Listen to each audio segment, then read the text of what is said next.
ดูนี่ก่อนให้ฟ้ามือที่ผมเลย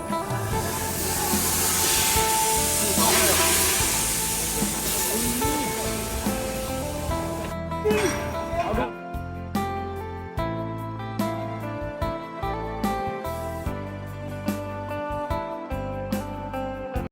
สีมือวิศวกรการบินลาวบ่ธรรมดา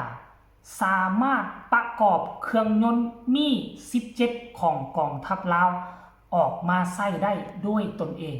สุดยอดหลายสวัสดี FC แฟนคลับทุกทานมาพบมาพ่อกันคลิปนี้ทานผู้ชมมีเรื่องเป็นตาหน้าเหลือเสือที่สุดเอามาฝากแฟนๆในคลิปนี้คนลาว7 ล้านกว่าคนค่อยเชื่อว่ามีถึงประมาณ7 ล้านคนอาจที่ยังบ่ฮู้ฝีไม้ลายมือของวิศวกรลาวท่านผู้ชมที่ผ่านมาขั้นก่อนนี้ว่าอยู่ในประเทศอาเซียนถึงเรื่องการบินถึงเรื่องกองทัพอาวุธยุทโธปกรณ์เนาะลาวเฮาก็จะถูกต่างประเทศตีตราหน้าว่าเป็นประเทศที่อ่อนด้อยความสามารถเรื่องเทคโนโลยีบ่ฮู้บ่เทียบเท่าบ่เทียบทันกับประเทศอื่นเขาหลายคนก็จะเข้าใจแบบนี้แต่ว่ามาตกใส่ปี2026นี่เนาะเรื่องการสื่อสารเทคโนโลยีมันไวมันไกลทุกคนมีสื่ออยู่ในมือทุกคนสามารถโพสต์การเคลื่อนไหวของตนเองได้และหนึ่งในนั้นค่อยกะไปเห็นคลิปหนึ่งซึ่งเป็นไอ้น้องทหารของพวกเขาในขณะที่กำลังประกอบอาจจะเป็นการซ่อมแปลงเนาะอาจจะเป็นการซ่อมแซมปรับปรุงเครื่องยนต์ของเฮลิคอปเตอร์ MI เนาะน่าจะเป็น MI17 ท่านผู้ชมหรือว่ามี17ของกองทัพลาวเฮานั่นเองเนาะที่ผ่านมานี่เฮาก็เคยได้ยินก่อนหน้านี้ประมาณ 3-4 ปีเวลาเกิดเครื่องยนต์มีปัญหาเกิดอีกต่างๆก็ต้องได้เอาวิศวกรวิศวกรรมจากรัสเซียหรือบ่ซั่นก็ส่งเครื่องบินเหล่านี้ไปที่รัสเซียหรือบ่ก็ส่งไปทางจีนให้กับเจ้าไปดูแลรักษาปรับปรุงให้แต่ช่วงระยะหลังๆประมาณ5 ปีนี้ท่านผู้ชมในช่วงขณะนั้นเนาะวิศวกรทั้งรัสเซียก็มาฝึกอบรมมาสอนให้วิศวกรลาวเฮาแล้วก็มีวิศวกรวิศวกรรมลาวเฮาถูกส่งไปเรียนอยู่ที่ประเทศรัสเซียเนาะมาตกใส่ปี2026นี่เฮาได้เห็นในสิ่งที่พวกเฮาบ่เคยเห็นและเฮาได้ฮู้ในสิ่งที่พวกเฮาบ่เคยฮู้ว่าอยู่ในประเทศลาวเฮามีคนที่มีความสามารถระดับนี้อยู่ในกองทัพเนาะมันเป็นคลิปสั้นๆก็จริงผู้ลงคลิปเพิ่นก็บอกว่าประกอบเครื่องยนต์ประกอบอันที่หนึ่งมาคำว่าประกอบนี่อาจจะมั่างตัวเก่าประกอบมั่างแล้วซื้ออะไรมาประกอบมาซ่อมมาแปลงในจุดที่มันเปเพหรือบอกกับสั่งเครื่องยนต์สั่งอุปกรณ์ใหม่มาจากรัสเซียแล้วกับมาประกอบเป็นเครื่องยนต์ขึ้นมาถ้าหากว่าเป็นแบบนี้นั่นหมายความว่า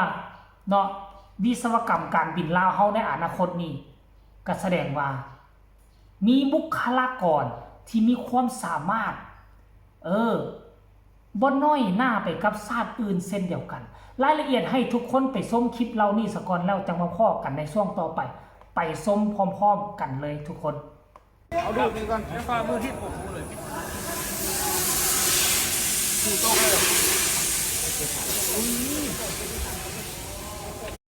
เอาดูให้ฟ้ามือที่ผมเลยดูโต๊ะเลย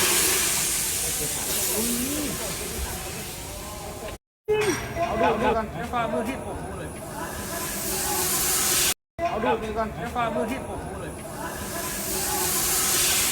ดูโต๊ะเลย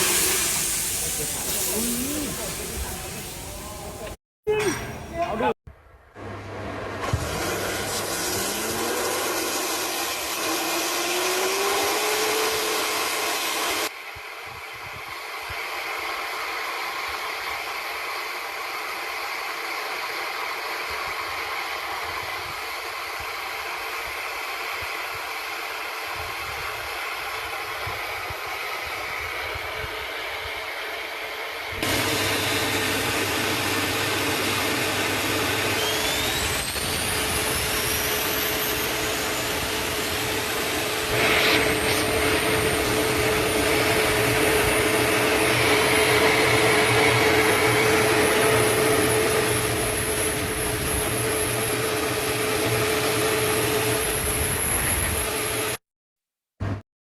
เห็นบ่ทุกคนตั้งแต่การมั่างแล้วก็การประกอบจนมาเสร็จเบิ่งแล้วนะค่อยสังเกตเบิ่งน่าจะเป็นเครื่องใหม่เนาะน่าจะเป็นเครื่องใหม่น่าจะสั่งอะไรสั่งเครื่องนี้มาแต่ว่าเวลาเอามาเนี่ยมันบ่ได้เอามาเป็นตอนโคโลเด้อาจจะมาเป็นสิ้นส่วนแยกมาตกอยู่ทางลาวเฮาแล้วก็มาประกอบเนาะมาประกอบอาจจะบ่แม่นวิศวกรวิศวกรรมลาวเฮา 100% อาจจะมีครูบาอาจารย์จากรัสเซียมาเบิงมาคุมเนาะมาคุมแต่ค่อยเชื่อว่านี่คือจุดเริ่มต้นที่ดีของกองทัพประชาชนลาวของเฮาในอนาคตเพราะว่าทุกมื้อนี้มีการร่วมมือกับรัสเซียโอ้ยหลายบ่ว่าจะเป็นโรงงานเขาเอิ้นว่าหยังก่อนโรงงานซ่อมแปลงเคลื่อนที่โรงงานผลิตโดรนเนี่ยมันต้องมีการถ่ายทอดความรู้ถ่ายทอดให้วิศวกรลาวเฮาในอนาคต 100% เวลาตั้งโรงงานร่วมกันมันต้องมีการซิดการสอนมันต้องมีแบบนี้แล้วผ่านไป5ปีถึง10ปีคนลาวเฮาก็จะเก่งกล้าสามารถคือกับ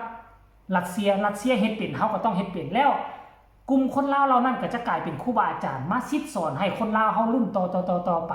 อันนี้คือจุดเริ่มต้นที่ดีเนาะจุดเริ่มต้นที่ดีบ่มีประเทศใดที่เกิดมาแล้วเป็นเลยเก่งเลยสามารถประกอบเครื่องบินได้เลยสามารถสร้างเครื่องบินได้เลยมันต้องมีจุดเริ่มต้นจากการเรียนการรู้มาเทื่อละน้อยแล้วก็มาลงปฏิบัติตัวจริงนี่คือนิมิตหมายที่ดี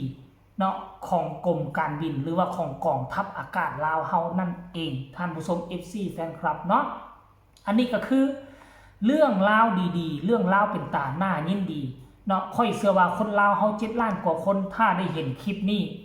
เนาะถ้าได้ฮู้ข่าวนี้ทุกคนจะต้องมาแสดงความยินดีจะต้องออกมาเคลื่อนไหวดีอกดีใจบ่แตกต่างอย่างจากค่อยเส้นเดียวกันท่านผู้ชม FC แฟนคลับเนาะเอาสำหรับคลิปนี้ก็ผู้ใดเห็นแล้วมีคำคิดคำเห็นแนวใดส่งข่าวมาได้ทางใต้คอมเมนต์หรืออยากส่งกำลังแห่งใจไปให้ไอ้น้องกองทัพไอ้น้องทหารของพวกเฮาก็สามารถกดไลค์กดแชร์กดติดตามที่สำคัญจะกดข้ามโฆษณาพ่อกันใหม่ในคลิปหน้าสำหรับคลิปนี้ลาทานผู้ชมไปก่อนสบายดี